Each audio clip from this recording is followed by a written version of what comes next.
Welcome to Down the Barrel Podcast with Jimmy and Dino. Get ready to dive into the wild world of Minnesota hunting, trapping, and wildlife. We'll be chatting with some folks who protect, manage, and promote the great outdoors. But don't worry, we'll also have some laughs as we chat about guns, whiskey, and anything else that catches our eye. So grab a drink, sit back, and get ready for a good time. Down the Barrel Podcast is brought to you by the Minnesota Deer Hunters Association and wolf.report. Wolf.report, a platform dedicated to elevating the voices of Minnesota hunters, trappers, and outdoor enthusiasts. Join us in advocating for responsible wolf management in Minnesota. Share your reports, photos, and stories, and together we will ensure that they are seen by all. The Minnesota Deer Hunters Association, protecting the future of deer and deer hunting through habitat, education, advocacy, and legislation. All right, so today we're talking with Tyler Grethen, marketing manager from Weatherby. How's it going, Tyler? Good. Things are good, man. Good to be here. Thanks for having me on. Us. Yeah. So your role with Weatherby, marketing manager. So explain just a little bit about that. Oh, man, that's a loaded question. I feel like it's different every day. No, my job is extremely fun. So yeah, with the marketing team, I have a team where we handle everything from that's consumer facing, essentially. So if you see anything social, anything on the website, product launches, videos, that's all kind of starts with my team. So then I also handle like our print stuff. I handle some of our conservation partnership stuff. So pretty much anything that a consumer is going to see, it starts with my team here. Awesome. Wow. Right. And you're in Sheridan, right? I am in Sheridan, yeah. So I moved to Sheridan 2 years ago. Before I was a Midwest guy. Okay. So whereabouts? Just in Missouri, down there south of you guys. So yeah, it's been awesome. Sheridan's a cool little town. Yeah, no doubt. What's the temp out there today? Is it hot? It's almost 100 degrees. Man. So they say it can snow at any time, but during rodeo week, which is a big deal here in Sheridan, it's always got to be over 100. So it makes sense. That is something I wanted to do. I went to school in Powell, and I lived in Powell and Cody, and we made a few treks across the Bighorns to go to Sheridan every now and then, but never made it over the rodeo, which I really wish I would have, a few. Yeah, the rodeo is a big deal. I mean, it like doubles the size of Sheridan. We're big sponsors of it here at Weatherby. We do gun giveaways for all the winners of each event, which is always fun. And they have they do the flag riding, so you'll see the Weatherby flag with some of the gals who are riding horses. That is pretty cool. Mm-hmm. So Weatherby's located in Sheridan, obviously. Has it always been in Sheridan? No. So this is just a few weeks ago, it marked our 5th year in Sheridan in Wyoming. So about 5 or 6 years ago, Adam Weatherby kind of made that decision so we're from California, and that state isn't exactly friendly to firearms. So they're kind of going through exercises of like, hey, if we want to grow Weatherby, it's interesting because it's almost an 80-year-old company, but there's a lot of growth to be had. So it's like, man, California, they had looked at several different states, and California just wasn't it. So Wyoming ended up making a pitch. I know the governor of Wyoming and then the town of Sheridan really wanted Weatherby. So honestly, we partnered up with them, and kind of the rest is history. Kind of the cool thing about moving to Weatherby, I'm talking about growth, but when we were in California, we doubled the size of our workforce here in Weatherby. So it's just, we're able to vertically integrate, make more things here. One of my favorite things to do when we're doing a tour is you see like day one in Sheridan, there's a photo of the warehouse, and then there's a door. You walk through this door, and it looks nothing like the photo because the photo was so empty. Now it's just filled with lots of CNC machines and all of that. So I had no idea that you guys were based out of California. Yeah, I knew they were maybe someplace else previously, but I guess I didn't realize it was California. So I understand why you moved. So. Yeah, they had several different locations in California over the years.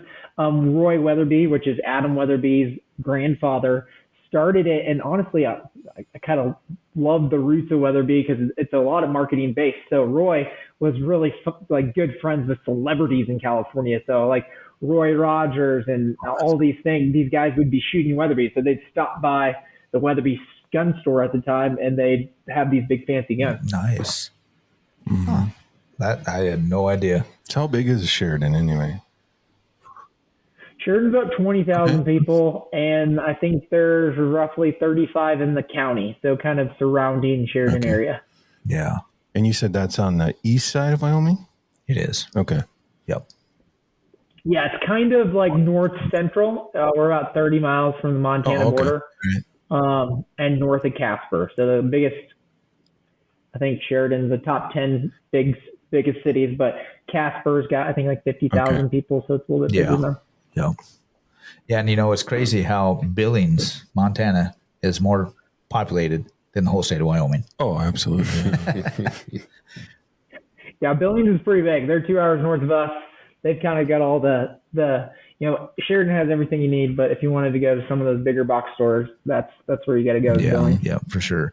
So, you touched on Weatherby, when they started, how they started. Can you elaborate on that a little bit? Just, a little bit more history on that. And you said they've been around 80 years? No. Yeah, so it was founded in 1945. So a lot of people actually didn't know Roy Weatherby, which again is Adam's grandfather. He actually started the company as an ammunition company. There's this story about him going out hunting. He might have been using like a 270 Winchester or something, and he lost a deer. So he's like, you know what, there's got to be a better way to do this. Because at that time, there was only so many selections. He's like, I want things to go faster. So he started experimenting essentially in his garage. He was a door-to-door insurance salesman. Kind of his roots was he moved from Kansas, was just kind of a poor dirt farmer, moved out to California with the dream, and then started, insurance, and then moved into rifles and firearms. That is his passion. So Weatherby started ammunition. He started modifying cartridges, wildcatting is kind of the term that they use to make things go faster. So he started with in 1943-ish, and then 1945, it actually kind of became a business. It was getting more and more popular. There's this famous article that he wrote into the editor of Sports Afield and kind of pitched this whole speed kills thing. So it did start catching on, and he launched the business with 300 Weatherby, 257, and 270 Weatherby were kind of those first original cartridges. Yep. And then just if we're doing the whole history lesson, so from 1945, he started just rechambering rifles. So he did a lot of like Mauser actions and other rifles just to rechamber into his cartridges. And then finally he had these, he wanted to make his own action. He wanted something better, something more robust. And that's when really the Mark V action came about. And that was in the 1958 or so. So that was for the same Mark V action that we have today. Not a lot has actually changed since that first action that Roy himself designed. So would you say Roy is the grandfather of the Magnum cartridge? Grandfather. So I would say it would be the father of the Magnum. Father. Yep. Yeah. Sweet. So yeah, he was kind of one of those first original guys who really started experimenting away from kind of the mainstream stuff. Okay. So yeah, and then as he just kind of built that business, Roy was pretty unique in the sense that he had this really cool product development, engineering type mindset to make things better. But he also did a good job establishing Weatherby as a premium product. And again, he actually kind of started influencer marketing when he's like hanging out with all those guys in Hollywood, having them come in the shop. And yeah, there's just so many stories. Even today, I'll go to a show and it'll be like, oh, my grandfather knew Roy Weatherby. Roy helped him pick out this wood for his wood shotgun. So yeah, there's a lot of those cool stories just with the history that we've had. And what did you say Roy did for a living? I think he was an insurance salesman. Don't quote me on that, but I think before he was doing insurance, and then he opened up eventually a sporting goods store called the Weatherby. Okay. So cool. Yeah, it's too bad. It doesn't say where he grew up in Kansas, just a farm in Kansas. Farm in Kansas. Huh? Yeah, so I guess it wasn't that important. Yeah, I know a few years ago, I couldn't give you the town, but a few years ago, Adam, which is Roy's grandson, him and his dad, Ed, who also ran Weatherby for a number of years, actually went back to Kansas on a whitetail hunt, very near where Roy would have grew up, and it was pretty cool. That would be cool. I can't remember if it was Ad or Adam or Ed, who actually tagged out, but they used a 257 Weatherby, which was kind of touted as Roy's favorite cartridge that he developed. So that would be pretty cool. Oh, that's awesome. I mean, I feel like a farm in Kansas is descriptive enough. You know, I feel like that's how you describe Kansas. Is that a farm in America. Right. That's the state of Kansas. Right. Yeah. I don't consider our place a farm. It's a ranch. Yeah, your guys' place is a ranch. It is a ranch, yeah. But back in the day, they were farms. Right. Yeah, pretty much. Yeah. Yep. Well, that's pretty cool. So see, good people come out of Kansas. Well, Roy did. Yeah. Yeah. I see what you're saying. I see how it is. For every good one, there's a bad one. Right? Absolutely. So in Weatherby, so it's been handed down generation. So this would be the third generation with Ed, correct? Well, Yep. So it's a third generation family-owned business. Kind of the cool and unique thing about Weatherby is Adam Weatherby and Brenda Weatherby. They come to work every single day. Adam's heavily involved. He's the CEO. He does everything from helping with sales to doing marketing to producing content with it. Like, he's a very fun person to work with. And then Brenda, his wife, she's actually, I think her title is VP of People. So she helps with our HR and compliance here. Oh, very cool. So Nice. So how did you get wrapped up in Weatherby? Get started with them? Man, so Weatherby has always been one of those premium products. I started in the outdoor industry. Was pretty lucky that where I grew up in Missouri is just like a kind of a hotbed for products. So it's kind of where I grew up, where like Midway USA is built, and then American Outdoor Brands, which has a ton of outdoor brands. So that's kind of where I grew up in the outdoor industry. But Weatherby has always been one of those brands that's high on a pedestal. So I really liked the job that I was doing before. There's only a few select brands that I would want to leave for. And Weatherby being in Wyoming, I loved coming out to do Western hunting things. Really enjoyed living in the mountains, things like that. So that's kind of was my introduction to Weatherby. From a product side, it's like anyone who had a Weatherby rifle growing up was really cool. My brother-in-law had a 257 Weatherby. It's funny, my sister has killed multiple whitetails. She's probably killed more deer with a Weatherby than I have. So it was just one of those things where I just really liked, quality of the product. It's really easy in marketing to market something that you truly believe in. Sure. So for me, I would hate to be someone who's in marketing and you're truly trying to figure out stories and product lines and like, how do we sell this if you didn't believe in the product? Absolutely. So for me, that was like a very strong reason for me to want to work with. Mm-hmm. Yeah. No, that's pretty cool. And you guys do a lot with organizations, nonprofit stuff like that, such as Minnesota Deer Hunters.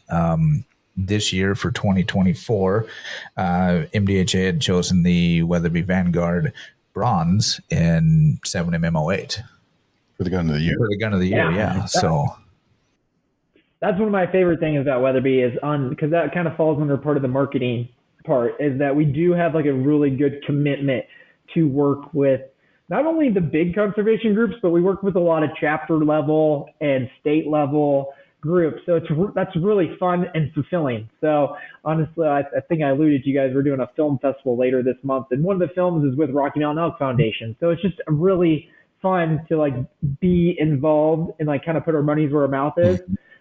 With Pittman Robertson Act, we already donate a ton of money, obviously, to conservation with, the excise tax that all firearms get put on for conservation. But then we kind of double down and from a selfish point of view on conservation, it's like we want to have more hunters, more animals on the landscape to help our business.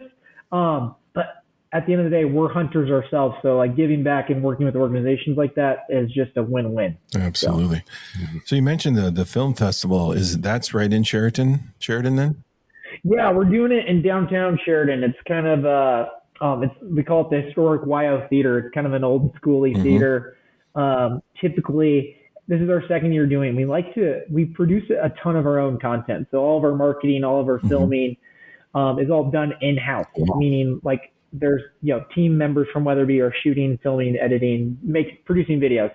So we like to kind of kick the fall off in late summer with videos that we shot last year and haven't released. So we want to give the community of Sheridan or anyone who wants to visit, Weatherby in that time frame, the opportunity to see these videos before we actually release them to the public. So we'll do a bunch of raffles, bunch of giveaways. This year, we're actually bringing in the Hushin guys. I don't know if you guys know who those guys are on YouTube. They're coming in. They're going to they're going to preview a video that they did, and we have like a new product launching with them. So they're going to exclusively launch it there. So it's going to be kind of a fun event. Yeah, it sounds like it. Yeah, no doubt. And when is that happening? July 31st. If you're looking for tickets, you can just get on our website or yotheater.com. Man, I have to make a road trip. Should we go to Sheridan? Right? I'd go back to Sheridan. A road trip, right? Exactly. Every time we have one of these, we want to take a road trip. I know. We got to start doing We got a lot of places to go. Exactly. We do. I got to work on my time off. So what makes Weatherby different? Yeah, honestly, at the end of the day, it's going to be the people at Weatherby and the attention to detail. So if you're getting a Mark V, Model 307 or Vanguard, a lot of it's either manufactured here in the U.S. in our facility here in Sheridan, or the final inspection, or even on a Vanguard, which we import from Japan. We've done that for over 50 years, worked with the same factory. But if you're getting a Cerakoted, like the bronze that you guys did for your guys' rifle, that's someone in Sheridan, Wyoming, hand doing that. If there's any kind of paint job, that's all hand painted. So at the end of the day, it's going to be attention to detail, the quality of people and output that we have. And then at the end of the day, we're going to back our product. So we have 80 years of customer service things. So we're still taking calls on guns from the 1950s, which is always a fun thing. Wow. So I think when you get a Weatherby in your hand, it's also like nice to know that it's not just going to a corporation. It is truly going back to a company that genuinely loves hunting, loves the outdoors. So those are kind of the things that I feel like set Weatherby apart. Absolutely. Oh, for sure. It's so nice to, have that customer service and that warranty and everything, to where you call, you're going to get the parent company, the main company, not, you call some of these others. Well, then you've got to, they're the small fish, and they've got other people to answer to, where obviously Weatherby, they're the ones. Mm-hmm. Yeah. I mean, you guys can't see me, but I guess listeners can't see me, but I could throw a rock and I could hit customer service. Like, we're all under one roof. We actually don't do any remote jobs either. Everyone who works for Weatherby lives in Weatherby, with like the few exceptions of like our sales reps to cover the country, their territory. But everyone else is here in Sheridan, which is fun. That is pretty cool. It's great. No doubt. So started out as an ammunition company. And so how many different calibers does Weatherby have? I mean, that's probably... So we have 16 proprietary cartridges. I guess they're not proprietary because anyone can chamber them and do that. But we've had everything down from a 224 Weatherby all the way up to 460 that you would use in Africa. So some of the cool ones that we've launched in the last 10 years have been our RPM line. So that's our 6.5 RPM. That's stated for rebated precision magnum. If you're a real Weatherby nut, a lot of our magnums are belted cases. In the last few years, the RPM line, 6.5 RPM and 338 RPM, are a non-belted case. And we developed those to fit inside a 6-lug action, which for our Mark V, we essentially have a short/skinny action, and then our Magnum action that does the big calibers. But that 6-lug allows us to do things like the backcountry, where you can get a sub 5-pound gun. Okay. So is the ammunition, is that also made here or in Sheridan? We load all of our ammo here in Sheridan as well. So we don't like make the brass or anything like that, but we load it all here. So we have pretty much for every one of those, there's going to be anywhere from 3 to 7 offerings per one, like different bullet projectiles, grain weights and all that stuff. And then we actually just started this last year. We load 5 non-Weatherby things too. So we're loading 7 PRC, 6.5 PRC, 300 PRC, 280 Ackley, and then 28 Nosler. So we picked a few cartridges to load that were non-Weatherby just because of the unique projectiles that we use, and then honestly just letting our ballisticians go to work and develop a load that was specific for hunting. If you notice those calibers, they're either newer and hotter, but they don't always have great ammo availability. So we are pretty much custom loading, like especially like 280 Ackley. That's been one of our most popular one of the non-Weatherby stuff, just because not a lot of bigger manufacturers actually load 280 Ackley. So we have a bunch of like good options on that. Huh. I got to say, that's the first time I've heard the term ballistician, and I love it. Ballistician? Yeah. Yeah, it's pretty cool. Like, from our ammo standpoint, we have so many checks and balances on our, and we have multiple ballisticians that what they're doing is testing lots and velocities and powder burns and all the things to make sure that when you pull a box off the shelf, it's going to be super consistent from one box to the other box. Because at the end of the day, there's a little bit of science in playing with, because not every single powder, it might be the same powder, right, but every lot of powder is a little bit different. Mm-hmm. So every one of our lots, we tweak a little bit of like what goes into it, essentially. I think a ballistician sounds pretty cool. So they get to shoot guns all day long. Do they actually get to shoot guns? I'm sure if you ask a couple of our ballisticians, it's not always just getting to shoot guns for a living, but they do get to do that. So I know most of all those guys are going to be, again, it's kind of a funny thing to say, but we have people who are accuracy tested, meaning like they are approved to shoot guns for accuracy, because we have an accuracy guarantee. So we have guys that truly are good shooters. Yeah. I could totally do that job. Yeah, I've seen you shoot. Wow. I feel like they probably get to shoot one out of every 5,000 cartridges that they load. Right. Right. Yeah, but still, I don't know. I think it'd be pretty cool, right? At least for a while. You know. Wow. Cool beans.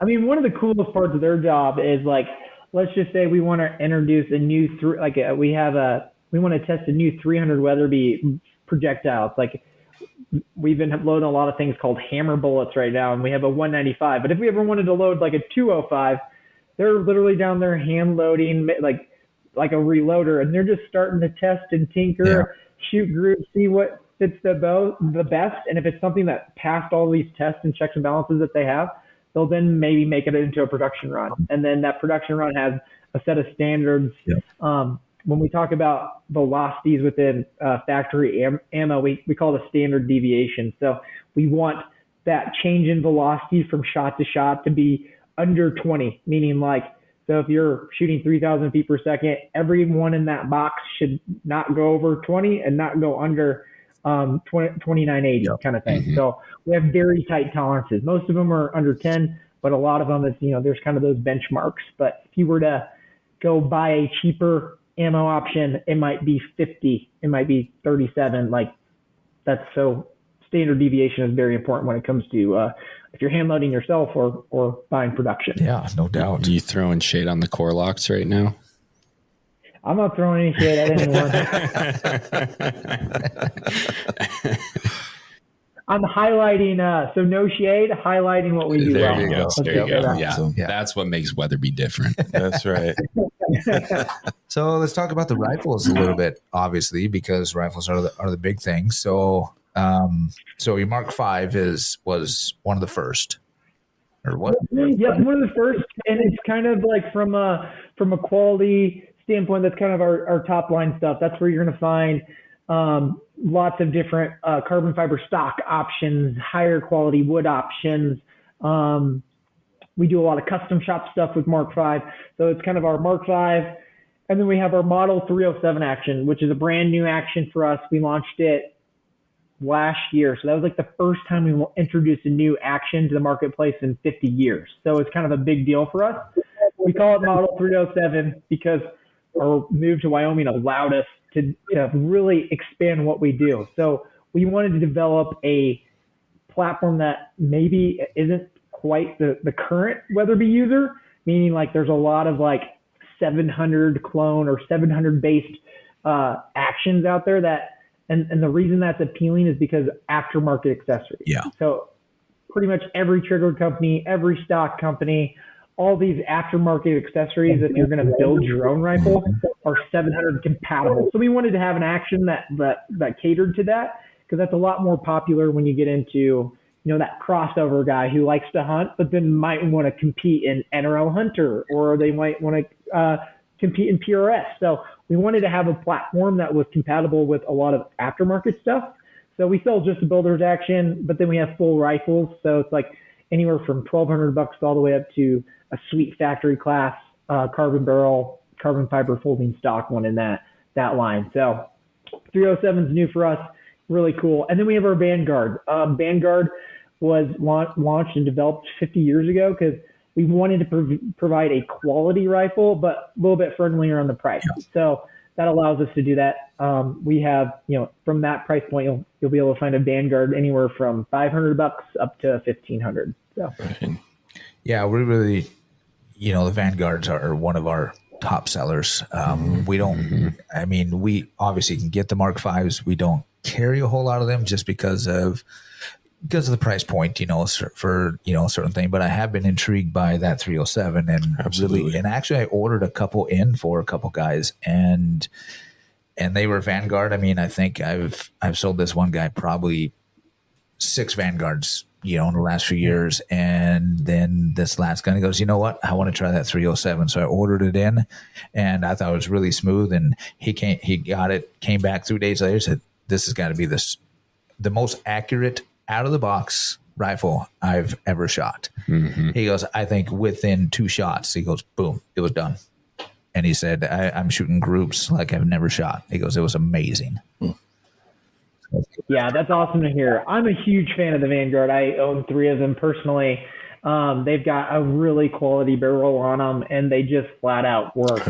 307s are they're fun. They're a little bit, so it's not always even like a quality thing. It's also just subtle differences. Vanguard, you'll find that it's a 2-stage trigger.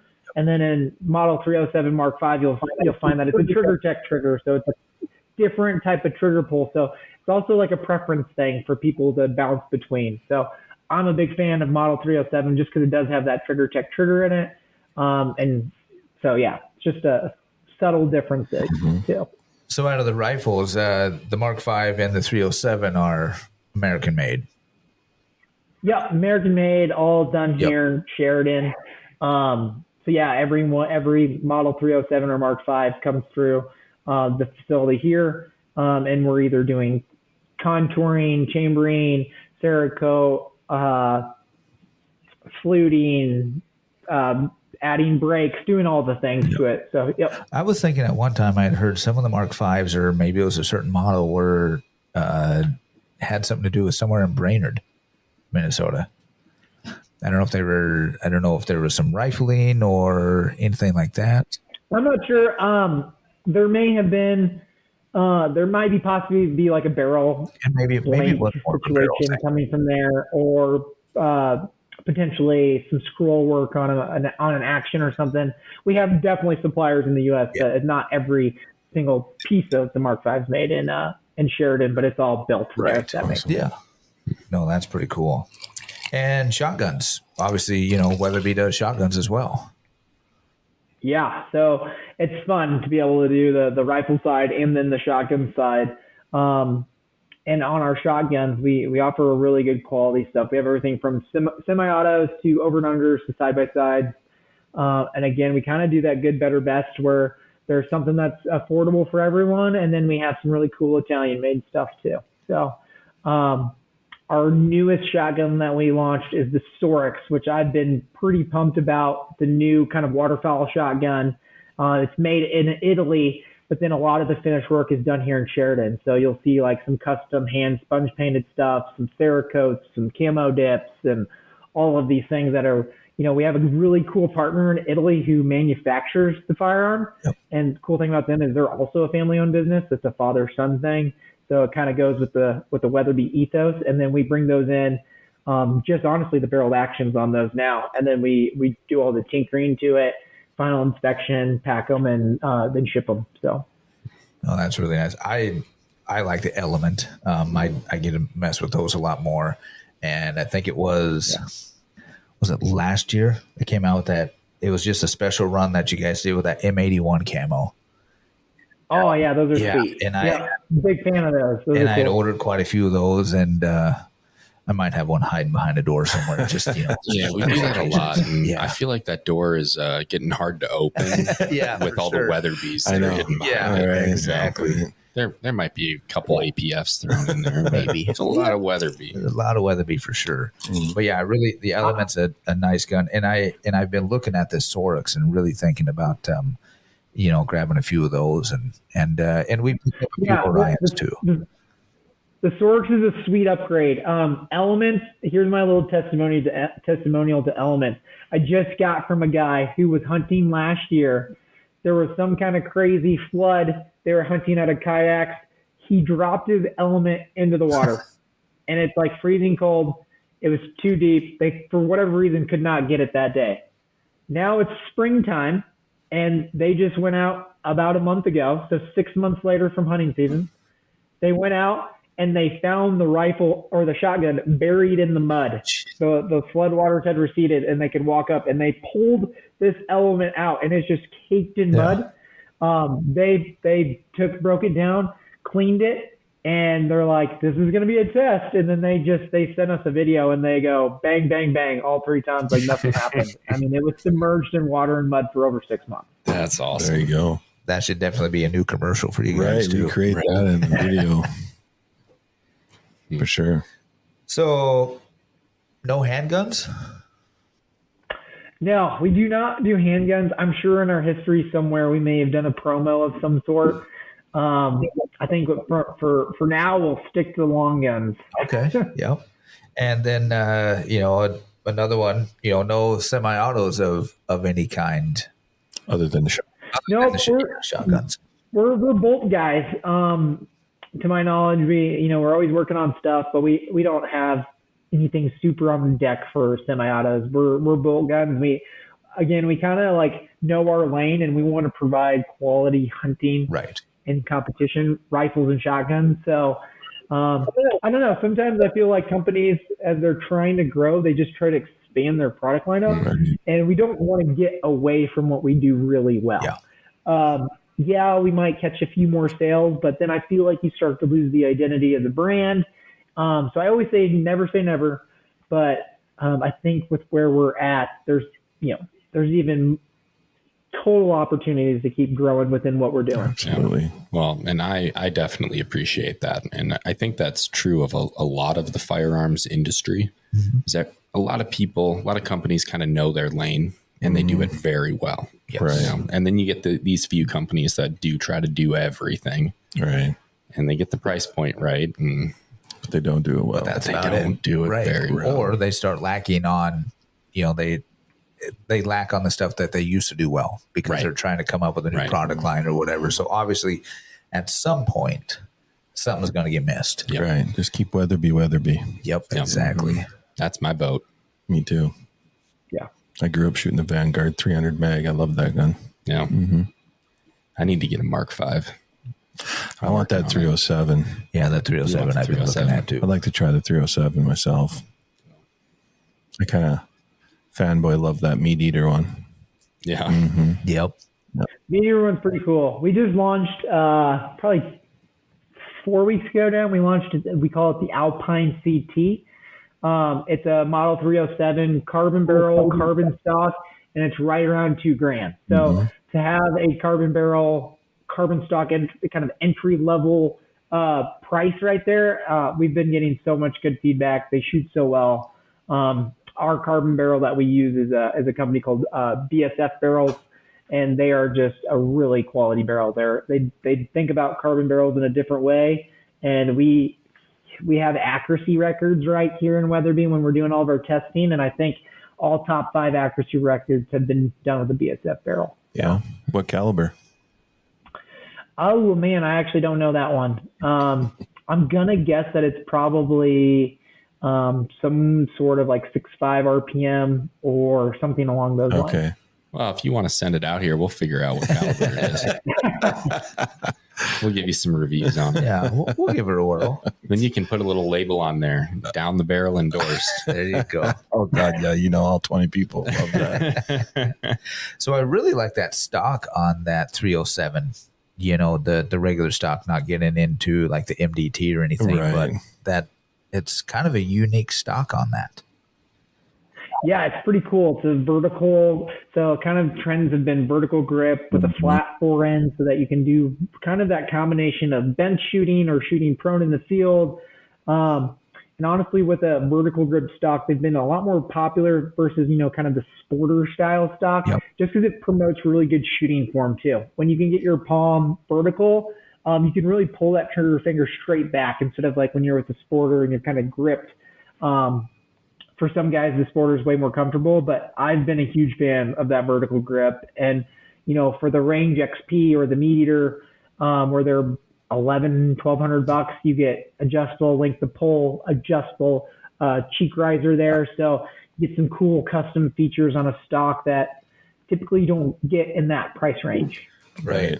I know I've been looking at, we've talked about it, getting into some long range shooting, and the 307 was definitely, it's on my radar to really look at because I really like that stock and that adjustable cheek weld and everything. Right. Yeah, get that in a 6.5. That'd be pretty sweet. Yeah, I think it would be too. Especially you throw a muzzle brake on that baby. Mm-hmm. Be awesome. Well, now we got another 6.5 to throw into the debate here. Are we talking Creedmoor, PRC, or RPM? I didn't want to clarify there just because I don't want you fanboying all over your Creedmoor. But well, I'm not a fan of the Creedmoor. I have one. I like it. I'm not going to defend it. Okay. All right.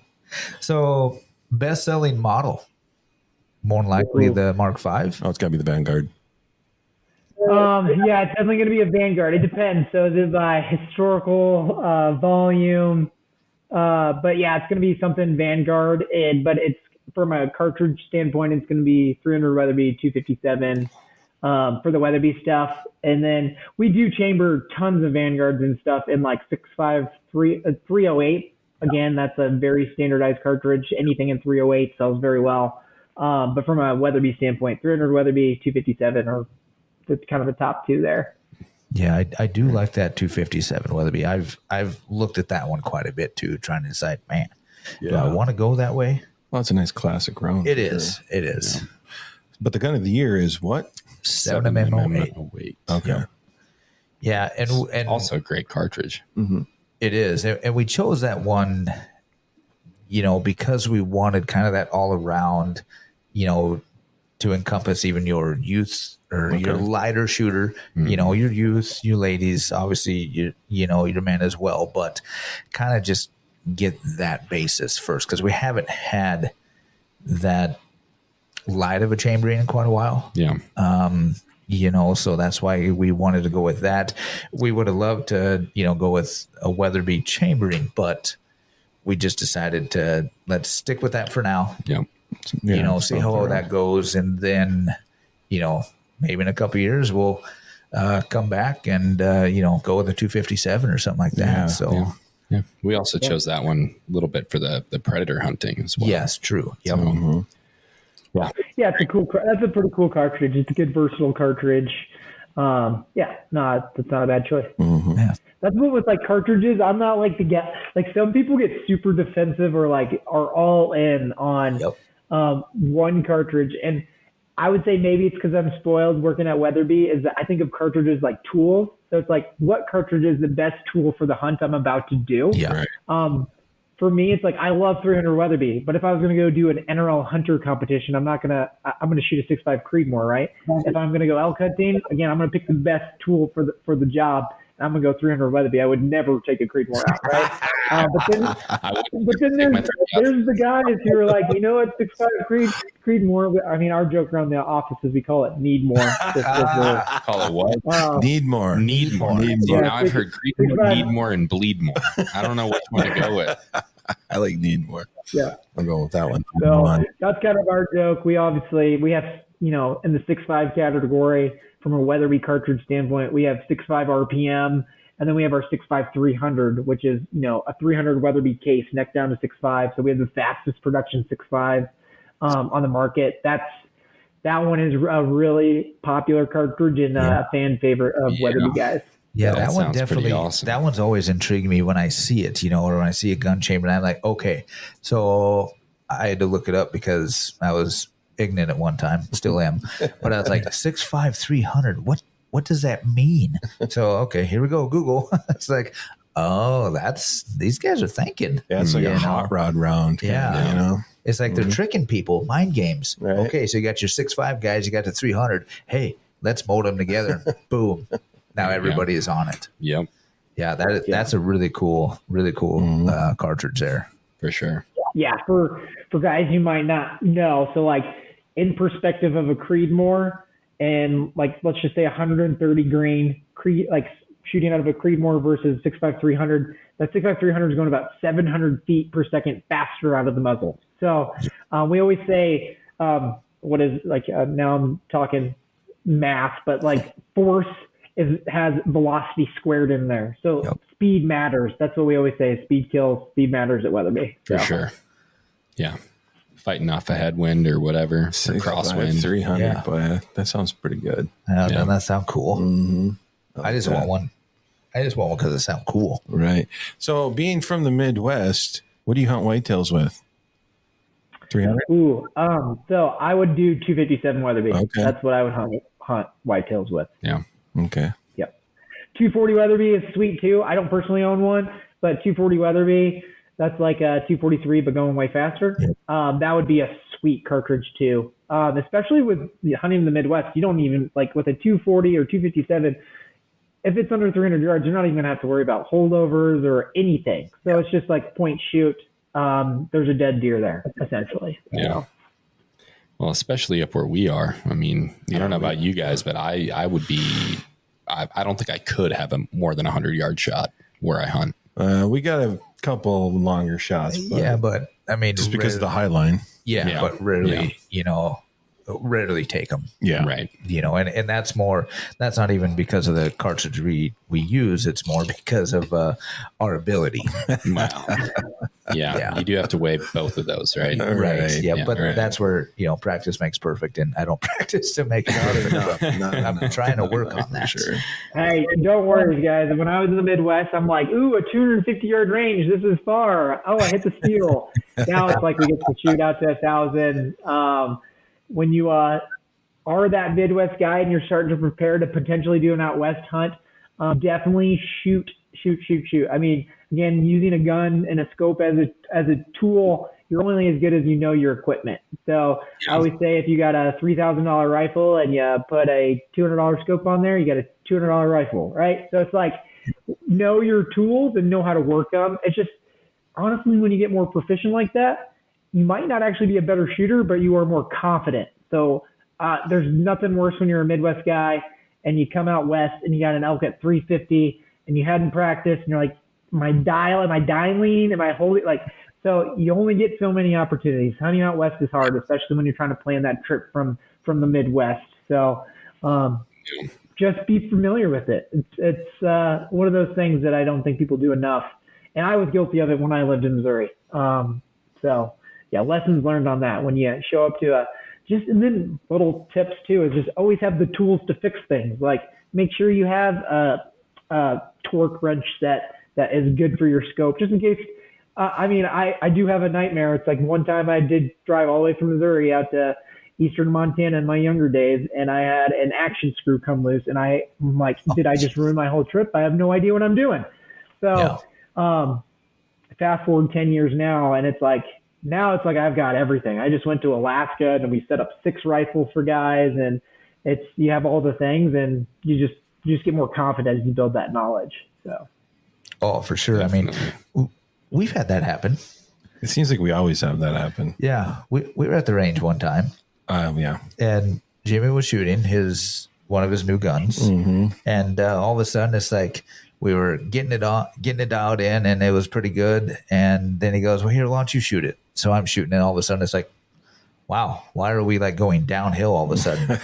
And it's like, nothing's working right. So I go, here, you shoot it again. He shoots, and it's like way off. It's like, what is going on? Yeah, we couldn't get it adjusted. Couldn't get it adjusted far enough. Well, here we look. Put it on backwards, didn't you? Not backwards. No, it was, I don't even know how I did that.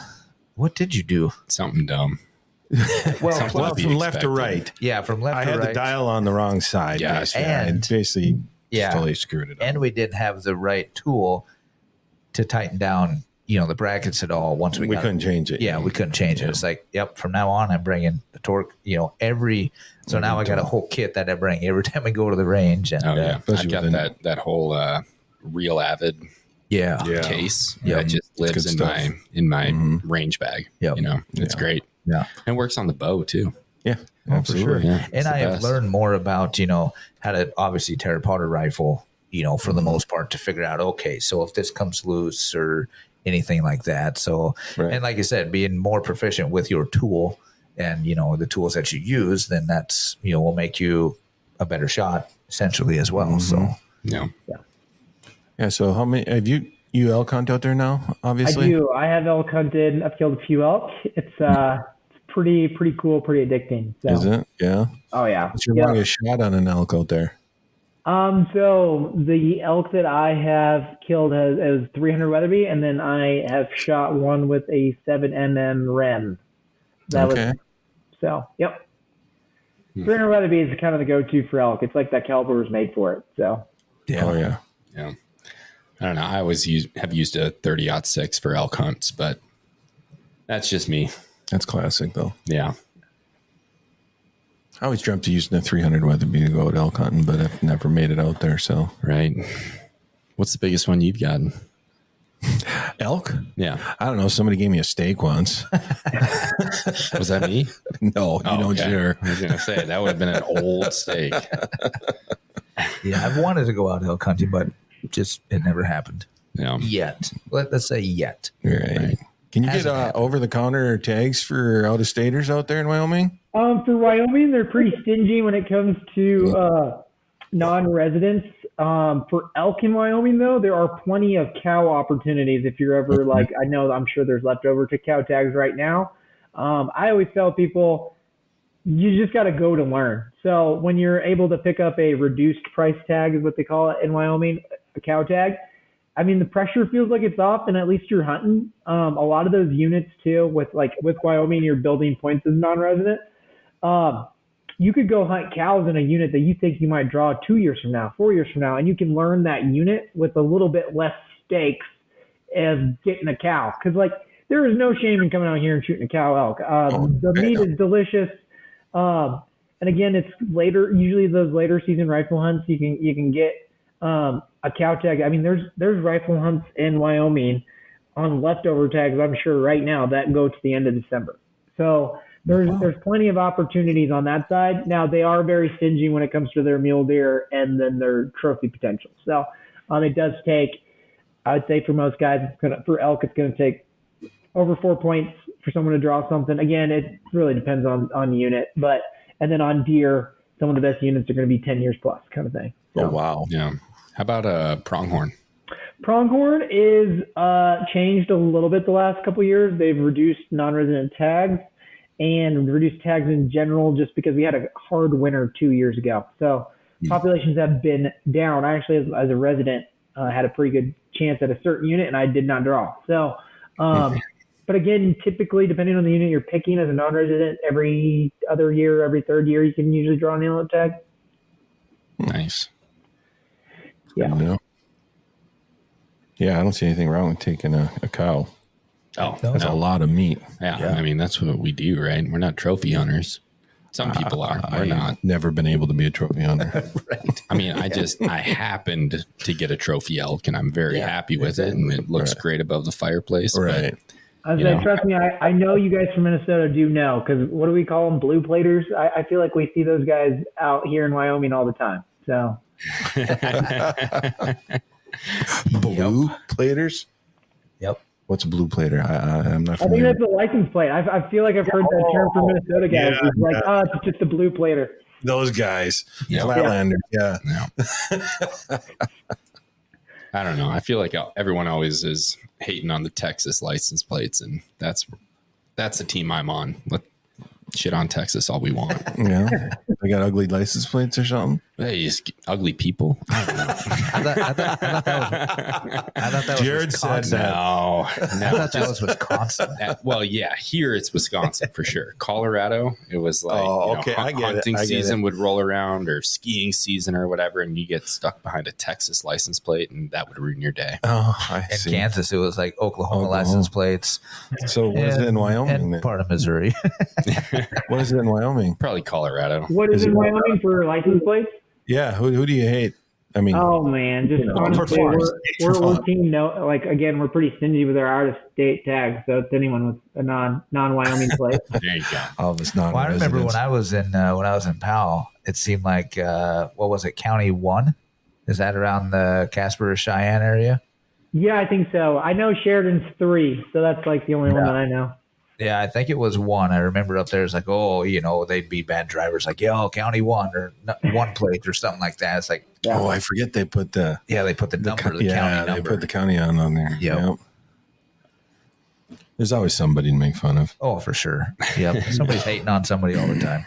right? It's usually us, For sure. for the most Yeah. part. So I see you have a bunch of Weatherby boxes behind you there. Anything Yes, good? I do. What's that first one? What is this one? These are, is that like behind your door stash like I have? Is it Yeah, no, you should. I think I have 36 rifles in my office right now. So There you go. That's this one is a Alpine MBT carbide. Oh, nice. and Yeah, that's this the is one. pretty fun. I have a Live Wild Mark V, our Remy Warren edition one. So yeah, Oh, there's a bunch wow. of You've stuff got back some there. fancy ones in there. Yeah, I thought I saw a shipping label to Minnesota on that one. Yeah, Yeah. Yeah, that carbon one? Sure. Yeah. Send one over. We'll test it out. I thought I saw it said down the barrel one of 3. One of 3, yeah. We'll put you guys on that super long list of volunteers who said I can test that for you. Yeah. That's like the number one joke at trade show.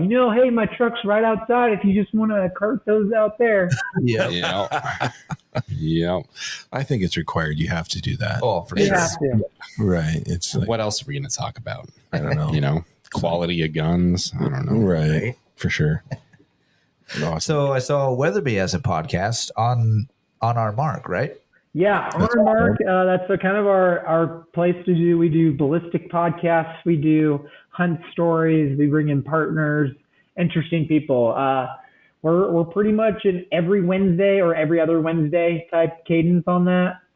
It's a great spot to, we do our product launches and stuff where, but a lot of times you're going to see like a graphic or short launch video or something, but it kind of lets us just walk through a product too. So it's a really good spot for like new products. Like if you're like, man, and we typically do that for every single product. So like if you were like, ooh, this Alpine CT, what's it about? You can pop on our podcast. There's going to be one about it. Awesome. Yeah. I started. I subscribed last week. I started researching a little bit more and was watching a bunch of them. I was like, man, that's pretty cool. Do you get to do that? Yeah, so typically it's going to be myself or Luke Torkeldsen who's hosting.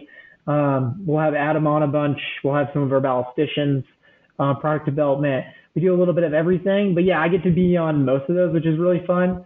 We're about to hit episode 100. So Nice. we've Awesome. been cranking them out this last 2 years. So That's great. Nice. So you have any of those famous hunters on there ever? so yeah, you'll go in through there. There's going to be definitely Hushin. There'll be some Meteor guys. There'll be Remy Warren, I think was the last one that we had. So yeah, we get a lot of cool people on that. Well, I suppose they're all kind of located around you, aren't they? Man, located around you is relative. Rennie's from Nevada, so just a plane ride away. Yeah, so we have partners in, the Hushin guys are Idaho, Utah. So Right. they're all pretty close. But a lot of times we'll do, again, when we call them partners because we truly like to partner with them. We don't like just pay someone and then it's not a relationship. Right. We'll go on a hunt with them. Like last week, we were just with all of the Hushin guys. We all went to Alaska and did a hunting camp, and we'll have a podcast about that kind of thing. So there's always opportunities to get introduced and get to share camp with guys. So that is sweet. Yeah, that would be cool.